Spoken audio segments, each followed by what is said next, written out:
Luca Visentini, Secretary General of the ETUC here in Brussels. Today the European Council are meeting and they have two major items on the agenda. One of those items is Brexit.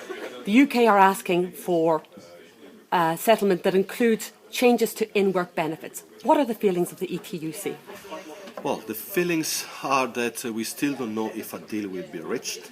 There are major problems between the UK and other member states, but concerning our expectations, let's say, we would like to see a deal that, let's say, limits this concession to the UK only to in-work benefits, because we know that this is a very particular measure that exists in the UK, but it's really difficult to compare it to other countries. It will be, on the contrary, really worrying if this exception could be extended to other member states, because in this case it could lead to treaty changes in the European Union, it could lead to changes to the European regulation about free movement, and it could, more in general, undermine the right to free movement for the European workers and citizens, and also the right to receive an equal treatment. So some, let's say, discriminations could be introduced by this kind of extension of the deal to other countries. And so what we are fighting for at the moment, and we are also strongly lobbying the different countries and also the European Commission and the Council, is to say, okay, please limit this to what Cameron asked for, and don't allow Mr. Cameron to undermine the pillars of the European Union. Another issue that is part of the Brexit, part of the UK settlement, is the issue of competitiveness.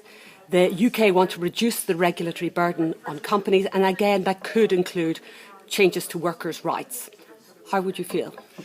Well, this is not only a Cameron's or UK request, because the better regulation agenda, or the so-called refit agenda, is something the European Commission launched already a few years ago. The problem is that Cameron and the UK wanted to make it even stronger, and so more negative from our perspective. We know what is happening in the UK concerning the so-called trade union bill, so we know that this kind of deregulation will surely affect the trade unions and the workers' rights on the other side, and so we are trying to stop it.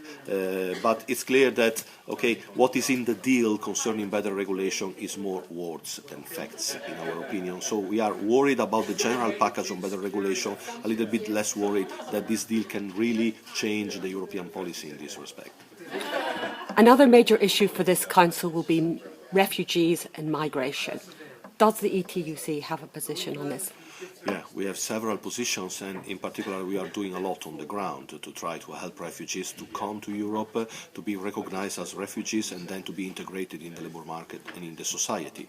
But it's clear that this kind of work we are trying to deliver, also together with the employers' organizations, it is a very relevant work, especially in the countries that have welcomed millions of refugees at the moment, can be really vanished, let's say, and neglected if the Council is not able to agree on relocation, to agree on different policies for welcoming refugees, and to agree on the fact that borders cannot be closed. At the moment, unfortunately, the Council is going exactly in the wrong direction, in the opposite direction, because if you look at the draft conclusion that should be agreed at the end of the Council, there is no more reference to integration, there is no more reference to relocation. They are insisting only on securing borders or on creating new borders within the European territory, and on stacking the refugees in the Turkish camps, and we know what's happening in the Turkish camps. There are 1 million people stuck there in completely inhuman conditions, and so we think that Europe should make a little bit harder effort to try to tackle this problem in a different way, because what is going on at the moment is not satisfying for us at all.